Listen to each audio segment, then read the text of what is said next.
नमस्कार जी। नमस्कार। क्या नाम है अपना? अर्जुन। अर्जुन। आप ढोलकी बजा रहे हो और भजन भी गा रहे हो। हाँ। आपका क्या नाम है? हिमांशु। आप भजन गा रहे हो, तो कब से सीख रहे हो आप भजन? हम 1-2 साल से सीख रहे हैं। अच्छा, 1-2 साल से। और आपने क्लास भी लगा रही है यहाँ सिखाने के लिए? मास्टर आपने, हाँ। टीचर भी आ रहे हो? हाँ। तो अब तक कितने भजन आपने सिखा दिए? कौन सी धुन सिखाई आपने?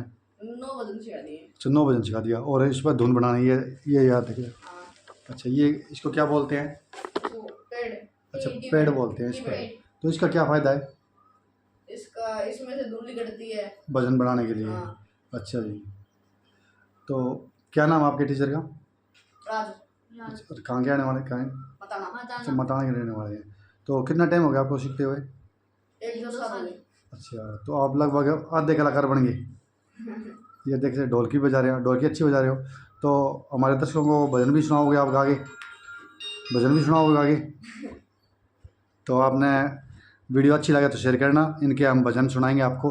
बढ़िया लगे तो शेयर करना वीडियो को, और ज़्यादा से ज़्यादा शेयर करें।